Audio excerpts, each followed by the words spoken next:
My name is Wendy Heller. I am a professor of music at Princeton University, and I'm a musicologist. I study the history of opera, the history of Baroque music, but the reason I'm here and part of what I'm passionate about is women characters, heroines, how they're represented in opera, what the classical world gave to us as a heritage of female characters, and then how opera composers and theatrical conventions realized them and brought them to the operatic stage. So this is exciting for me to be a part of this project where we can talk about Penelope, this amazing, amazing heroine. And my name is Eugenio Refini. I'm a professor of Italian studies at New York University. My primary research interest has to do with classical reception, which I try to look at in terms of the intersections of literature and music. And of course, one of the main areas of research in this sense is opera, vocal music. I have a primary focus on early modernity, so Renaissance, Baroque, but of course I also like to look at what happens later, including contemporary music, and this is one of the reasons why I'm so happy to be part of this conversation about the reception of Penelope, which is such a fascinating character in many ways, and someone who has to tell us a lot, both about herself and about ourselves, I think.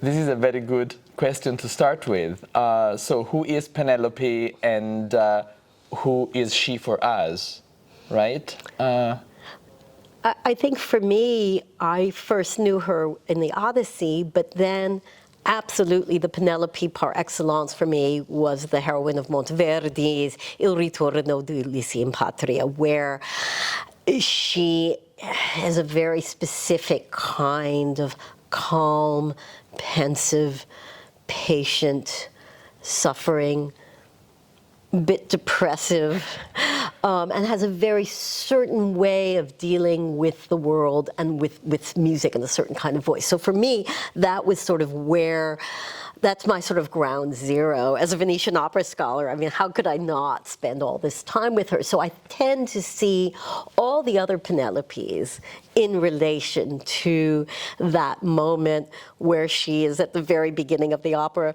De misera regina, I mean, that miserable queen, right? So that's, for me, the ground zero. Right. And then building from there, I think, is a really interesting question. Sure. And I mean, I sort of have a similar take on the character in the sense that, of course, it all begins with the Odyssey, and I guess we all have read the story many times at different times in our lives. So it all begins with the Odyssey, but it is true that the first appearance of Penelope on the modern musical stage is really with Monteverdi, right? Right. So I think that's almost inevitable to go through Monteverdi's Penelope, even for people who might be interested in following sort of installments of the character.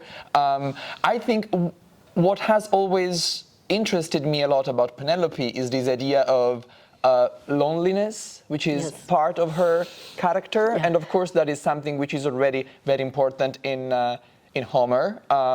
But it also comes through, I think, in following retellings of the story, either in literature or on the sort of stage, in opera and other art forms. And this idea of thinking about loneliness through voice, because of course this seems to be counterintuitive. We tend to be silent when we are on our own, but you know, she is indeed quite talkative as a character. Yes. Then of course the question is, what does she say? How does she say it?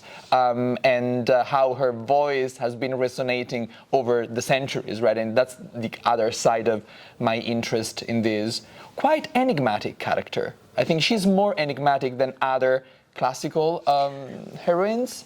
I think that one of the things that fascinates me is the extent to which she is such an unlikely heroine. I mean, right. Heroines they're angry, they are, you know, abandoned. They are, well, she is abandoned, but they are abandoned in torturous circumstances, right.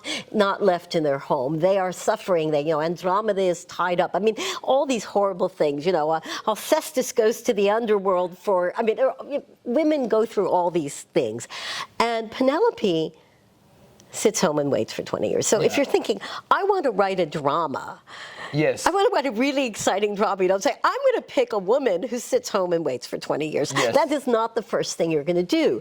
So, I mean, I guess what's interesting then is what does that do, the drama? It forces us, I think, this idea of loneliness that you mentioned, it forces us into that sense of her interiority.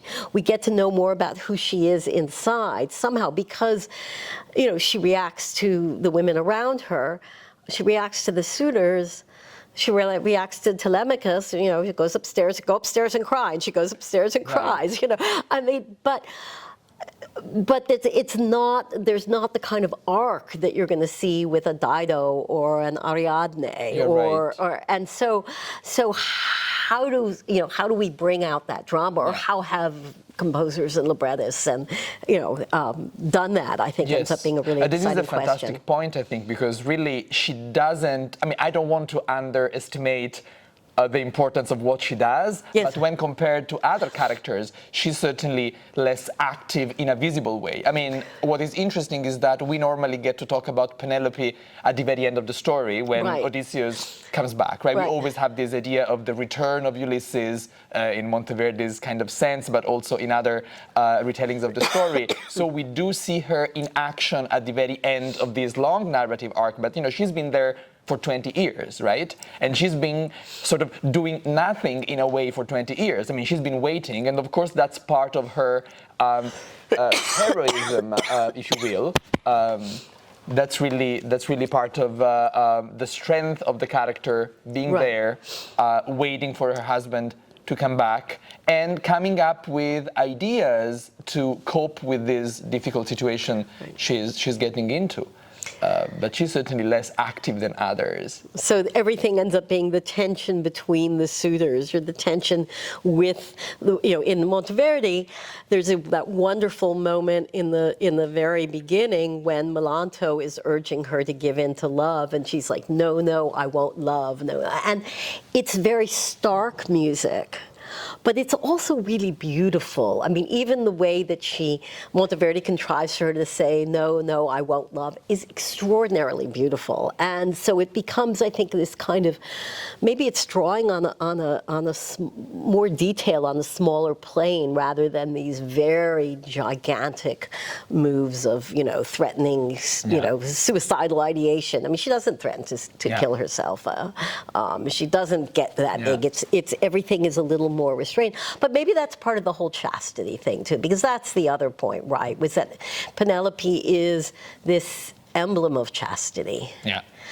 So she's either really an emblem of chastity, or she is being mocked for maybe she isn't the emblem of chastity that she appears. And that's a point that I know we've discussed, but it's just a fascinating one to think. Is she really as pure as we all imagine? And the critics who have really wanted to go at her, and I know there must be things that you know better than I do from Italian literature, where they're saying, you know, is she really as virtuous as yes, she of course. claims? You know, I think one good example to maybe mention at this point is the sort of reference to Penelope in Ludovico Ariosto's Orlando Furioso. It's kind of Renaissance epic, which, you know, at some point gets to a very paradoxical situation. The setting is the moon. One of the characters, Astolfo, is kind of having a conversation with St. John the Baptist, and St. John the Baptist is describing kind of a big allegory of time, an allegory of history, and he basically says, well, you know, I mean, what we read in the books, which means in poetry, in historiography, is what certain people have written about those facts. And in a very provocative manner, St. John the Baptist, who's also an author, and he says, you know, do believe me because I'm an author, I know something about it. He says, if you want to know the truth about history, you have to take the facts which have been transmitted and you have to reverse them completely. So in this kind of situation, and he mentions Penelope, who's been celebrated as a, you know, chaste and loyal wife, is in fact, you know, and he says is basically a prostitute, right? I mean, that's a very provocative way of kind of suggesting that the narrative is always made by someone who's not necessarily the person directly involved with the story, and who's projecting onto that narrative a certain amount of values and ideas and agendas. And that turns everything on its head. So what if you assume that this emblem of chastity is not that, then all of history and everything gets muddled up. Exactly. I mean, that's a wonderful thing. I think one of the things that was so interesting in the post-Monteverdi time is the extent to which Penelope's chastity, the game of it became for later very minor, relatively minor operatic composers and librettists, something to play with. So they could turn this drama into a kind of almost, not quite a farce, but the idea that Ulysses comes back and he's really wondering whether or not Penelope has been faithful to him. And one does not sense that at all in the Odyssey. I mean, he's not worried about that at all. Yeah. And certainly in Monteverdi's opera, Ulysses has a lot of concerns, but it's not whether or not she's really been unfaithful. But that idea that some of the subsequent composers did in this wonderful Penelope La Casta, which was, it's an opera, 1685, premieres in Venice. Matteo Noris, a wonderful, very inventive librettist. It's set by like 7 composers from 1685 into the early 18th century. And in this really, it's so loosely related to the Odyssey that you could say, well, maybe the audience who saw that wasn't thinking about it in terms of the Odyssey, but some of them had to have been. And it has a whole kind of comic thing where Ulysses believes her to be unfaithful, and she is not, but she gets wind of it and she plays all these games, and in the end, she ends up looking more clever than Ulysses, which is remarkable, because who is the most, I mean, it's Ulysses who could talk his way out of, Ulysses talks his way out of everything, right? He's the clever guy. But I think that's also this function of voice, because first, if we're going to imagine, is she faithful, is she not? Let's turn that into a drama. And let's see how we can stretch that out over 3 hours, and then suddenly you've got this situation where we're really, the conventions of the contemporary theater are playing into how we're reading the Odyssey. Yes, I mean, this is very true also because I think it sort of projects an element of agency on the character, which is not necessarily there in the original script, so to speak. Right. Because, of course, when the question of loyalty and fidelity comes up as a real issue, which she has to uphold and defend, this, of course, creates room for other elements of narrative complication. And so more action comes out of that. And this concern seems to be very important also to modern retellings, right? I mean, we have been discussing over the past few days Margaret Atwood's Penelope, and that kind of long monologue which she gives from the underworld when she's dead really, I think, brings up so many questions about Penelope's role within the narrative and her regained agency in terms of being able to tell her version of the story. It becomes very complicated, I think, when we think about how she is received in these certain eras, because, I mean, Atwood's Penelope comes out of a certain kind of feminist thinking, and has a very, very particular, and I mean, it's elegant and it's beautiful, and I'm so grateful to her for having written this extraordinary book, which really is helping us to see that. And I mean, I think it would be interesting to trace all of these moments where unexpectedly Penelope gets more agency than we imagine. And, is there, I mean, one question we might ask is there sort of a post, is there a post, if there a post-Penelopead moment, is there a moment then when we think about her in this different way? Is that the epitome of giving her agency is what Margaret Atwood has done, or is there even another point? And I was thinking about, I know you've been studying this Andre Previn piece with Tom Stoppard, and how that relates to this? Does this, this is, again, inspired by Atwood, but as an after, a post-Atwood moment, and yes, I mean, this is a very interesting question, especially to think about these various texts as sort of the overlayering of the mechanism which is reception, which we are both very interested in, because inevitably once a new text comes out, in this case on the sort of Penelope trope, the conversation with previous works, especially with important works like Atwood's, is inevitable. And I think what interests me in the Tom Stoppard and Andre Previn's version of Penelope is that there is a lot of irony in the text, yes. In the sense of taking seriously the epic tradition, but also playing with it as of the very beginning. There's a kind of a mock epic beginning in this monologue of Penelope, which is clearly evoking the tradition of the grand opening of the epic genre. But then she also gets right away into a fairly sort of domestic way of dealing with the story. And, the drama of a woman who's been there waiting for 20 years comes through, not in a comic way, but certainly in an ironic way. And the very question of, Penelope's ability to finally give us her own account is what clearly motivates this work, as was the case with Atwood's. Of course, the stakes are different. I think, one element which is so important in Atwood's retelling is the sort of haunting presence of the maids, who have been killed by Odysseus, and that's very dark and bitter. Yes. We don't really have that kind of aspect in the Previn and Stoppard, but what we do find there is this idea of Penelope gaining this kind of knowledge which puts her finally in the position of not only being able to tell her story, but also to give us a sense that, even at the time of the original story unfolding, she kind of knew more than one might expect. And the finale in that respect is very interesting because we are told that, Penelope is describing this final reunion with Odysseus, and she finally asks about those, infamous 7 years which she has been spending with Calypso, right? And of course, he gives a very minimal account. He says, well, I was at Calypso's and she promised me to make me immortal if I stayed there. And of course, I didn't stay there. And then Penelope says, I asked no more. Right? And of course, she gets the point of what has happened, but she has this very, smart / ironic way of dealing with this particular account, which, brings the entire narrative pretty down to earth, right?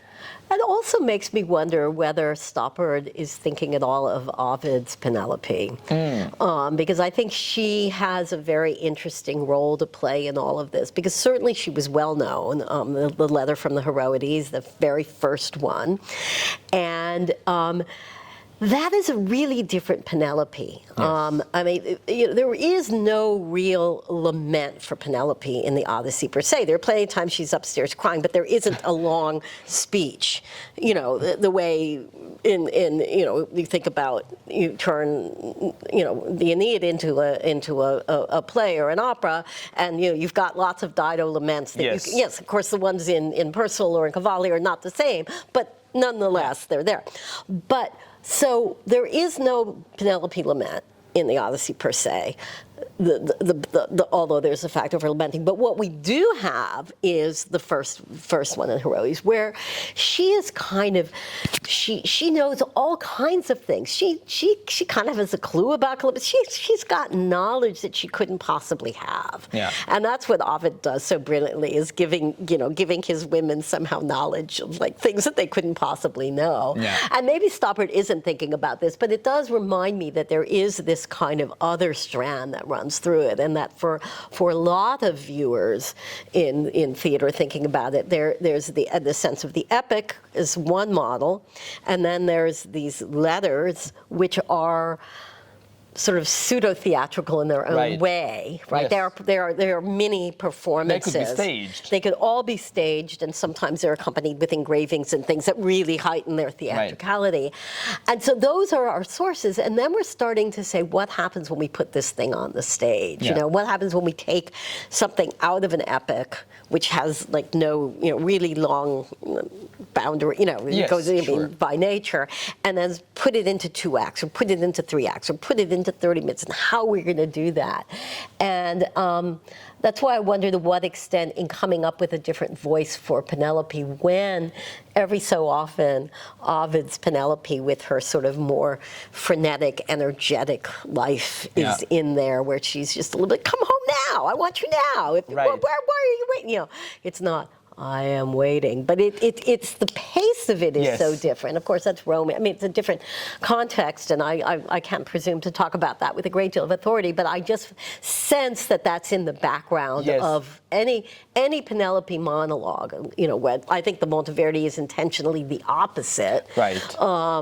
Can't prove it. You can't prove a negative, right? But still. There's a there, yes, right? And I think this is very compelling as a point, because you're right. I mean, the Monteverdi monologue, or the Monteverdi characterization of Penelope, is kind of monodimensional, which, I mean, of course, doesn't mean that she's not an interesting character. Well, it's exquisite. But she has this kind of palette which kind of holds throughout. Whereas when we go back to Ovid, as you were saying, we have different voices already kind of there. Right. And this idea of which you sort of brought up of a sort of polyphonic dimension of Penelope within her own single voice is so fascinating, and it seems to be fascinating to contemporary composers and librettists who keep working on her, because both the Penelope version, which we are dealing with here during these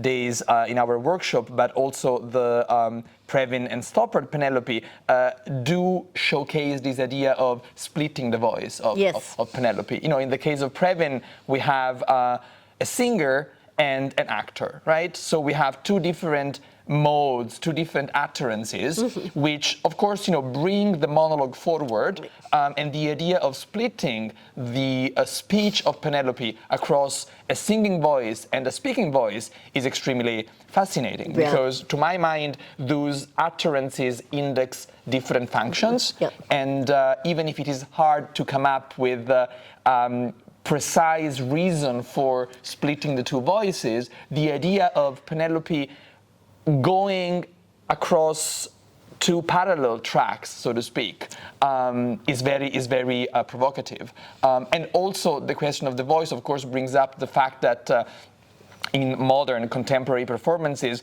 quite often the work which gets to be composed is meant to be performed by someone specific, right? So, when you have in mind a specific singer, as was the case with Previn, who wrote the piece for Renée Fleming, that brings up another set of interesting questions, because, we do have a voice in a way, because the voice of the singer in this case is already there. The composer knows the voice for whom they are writing, right? And so in a way, the paradox of these kind of experiments is that the voice is there, it needs to be conveyed through the piece, and the whole situation gets to be further complicated by the addition of another voice, which in that case is the voice of the actor, who's kind of counterpointing the singer. Well, and the celebrity of the singer. I mean, in that case, Renée Fleming, but it was the same thing with Margherita Salicola, who was the first Penelope Lacosta in 1685,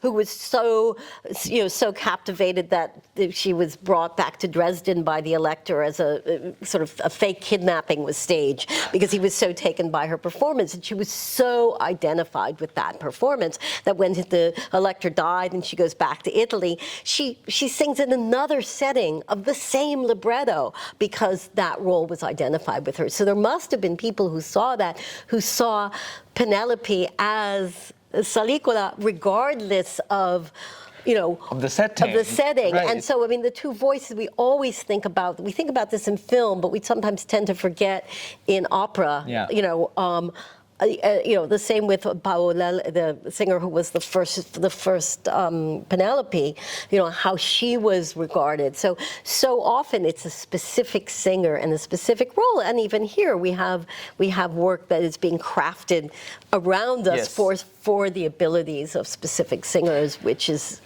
shapes it. Yeah, and I think that this is such a powerful argument when it comes to thinking about the place of performance within reception, because of course the advantage of studying reception, be it classical or from whatever period, but thinking about reception through performance practice today, especially with new pieces written for specific performers, brings up the interesting situation of having in mind a sort of embodied experience, which is that of the specific voice. And so these voices from the past get to be revoiced by today's voices. And I think this sort of allows us to come up with a more nuanced way of thinking about reception and the place of performance within it, which I think has been kind of being left, to the side of broader thinking about reception. Well, we tend to get bound by the text, but once we have a singer in front of us and we have a sense of what that feels like bodily, what does it mean to sing the role of Penelope in any production today? I'm a singer, but I haven't really thought about what that would be like to actually feel, to imagine in a 21st century context what. Waiting. Nobody waits for a letter. It's an email. I know, but the whole notion of time, I guess, is something that I think about when we move from this idea of epic into opera or theater or something, that time, which is so stretched in epic, ends up being concentrated in a certain moment. And here we're going to be in Hades and then in Ithaca. Time and place have a different meaning, I think, when we move out of epic and into opera. And one thing which we might want to think about as well is the question of the chorus, because of course, the chorus per se is a crucial component of ancient drama. It is, of course, very important in opera in different ways as of the very beginning. And in this particular discussion which we are having about Penelope, the chorus comes up because the Penelope whom we are sort of dealing with over these few days is surrounded by a chorus. I think it is interesting, really, to think about what choruses do in opera in general. And I think there is that moment where, I think about the choruses in Monteverdi's Orfeo, for instance, from the very beginning, where you have nymphs and shepherds and things who are reacting to and are sort of reinforcing the sense of who Orpheus is, what his power is, what his world is. I think there was a point, say, in Venice, where choruses tended to be avoided, mostly, I think, for financial reasons. But through the history of opera, choruses provide a sense for this kind of community commentary, a sense of what the society is that is enveloping and surrounding the heroine. And in the case where we have these female choruses, it's just the echo back to ancient tragedy. It's impossible to avoid. So that I was thinking earlier about the idea that, we can think about Penelope, but we can trade one ancient woman for another. It's hard for me not to think about Medea and her relationship with the chorus. Which is vital. Absolutely vital. And, you can't imagine it in any other way, or to shift to another operatic example, the end of Purcell's Dido and Aeneas, where the chorus comes in with the beautiful thing about the Cupids. And it's just this glorious moment where Dido is sort of enveloped in, first, it's her handmaiden first, and even though there are men in the chorus, there is the sense that once Aeneas is out of the picture, it's primarily a woman's show, right? Especially if it really was premiered at the ladies' school, which personal scholars still argue about, not important for our purposes. But I think there is something where the chorus becomes a kind of cushion. It envelops a woman and becomes can be an antagonist or or a comfort, and that sense of what the community feels is so vitally important. And it can be so intimate, right? I mean, and of course, in the case of Penelope, we do get that. I mean, the chorus, in the case of the present production in Ithaca, is a chorus made of primarily of the maids, so it's kind of a very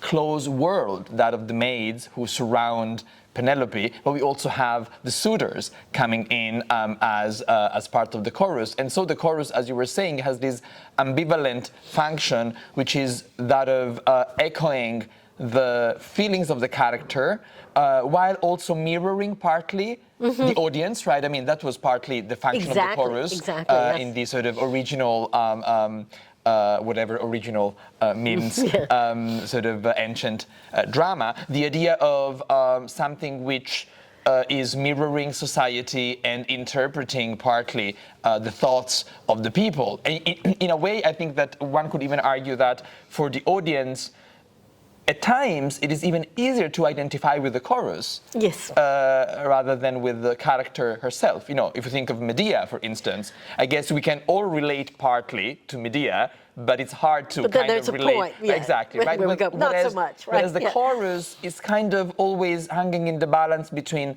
supporting the character, even when the character is a problematic one, but also, I think, voicing the discomfort, which you know we audience might be feeling at that point in the narrative.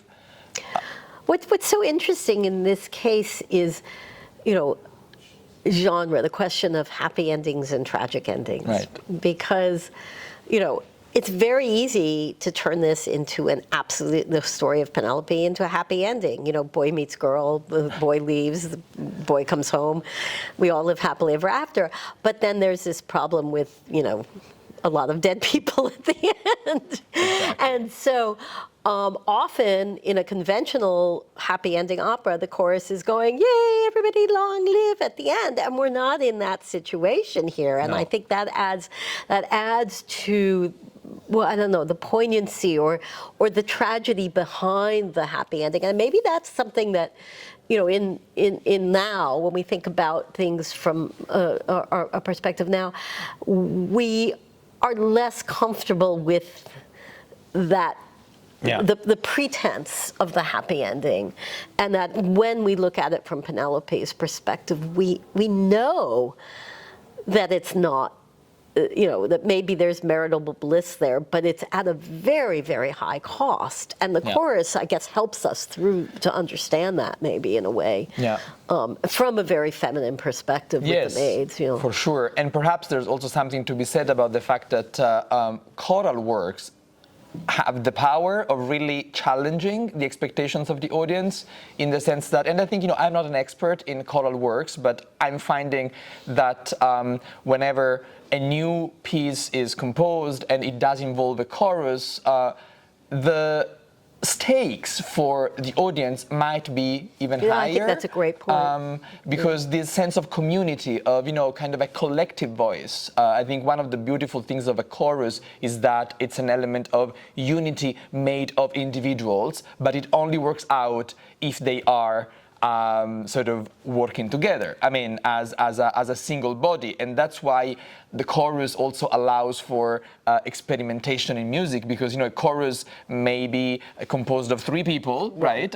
You know, we might have 3 witches, or we could have 30 witches, and there are sort of different stakes there too, and the sense of collectivity which gets to be conveyed by the chorus, I think, invites the audience to think about the very notion of what it means to be part of a group, which, of course, you know, these days in many different ways is such an urgent question. Yeah, absolutely.